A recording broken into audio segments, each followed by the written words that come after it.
The one thing I noticed about this series of Shaman King is how in the beginning you expect to see how the show flows in the first parts of the episode.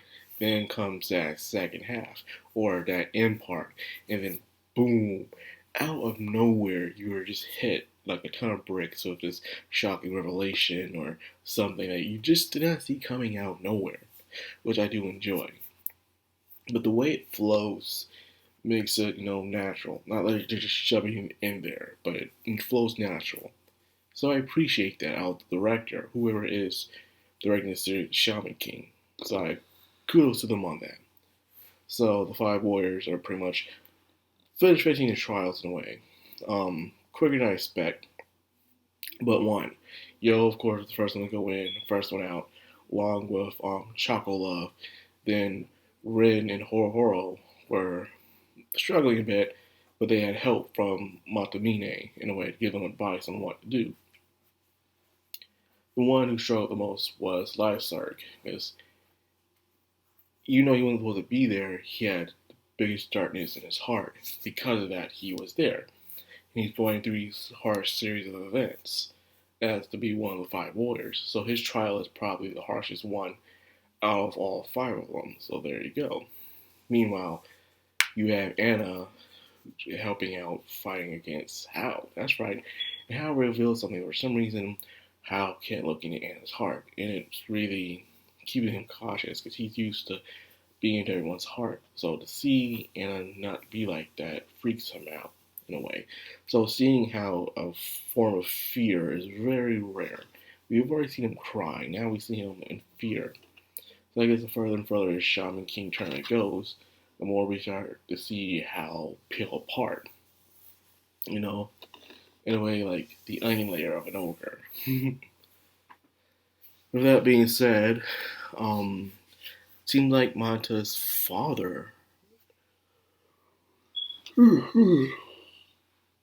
Manta's father is, thanks to the butler, has discovered the power of shamans.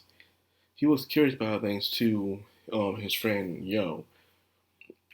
But thanks to that satellite attack that those three X-Laws did, it pretty much alerted the world that the shamans exist.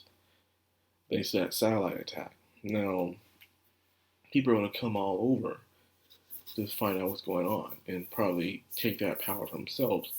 They're after the Great Spirit, which is Manta's father. And one who, told him off was, well, not told him off, but tagged him in on it, was no other than the butler. That's right, the butler. The entire time was the one that did it. What a twist. And he actually had an ally within Hal's own team, Piete, who actually told everyone the truth by shaking them, by beating them, by saying Hal can read people's minds, and because of that, he knew all our desires and our weaknesses and stuff like that. He wasn't just really just genuine, compassionate dude who cared for them. He was just using them as tools. So it shook them to the core, and they all pretty much got slaughtered. Piete even committed suicide himself. That was crazy. Well, anyways,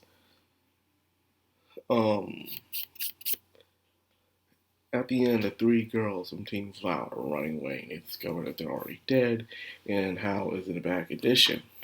Wow. Man, that's nuts.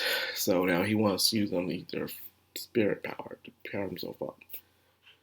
And it's just nuts, man. Like, damn. It was a good episode, but this is all I got. I'm a little tired. I got to prepare for today. A lot to do. So I hope you guys enjoyed. If you did, like, comment, subscribe, of course, hit that bell icon. This is the Madcrownxox on Anime. Signing out.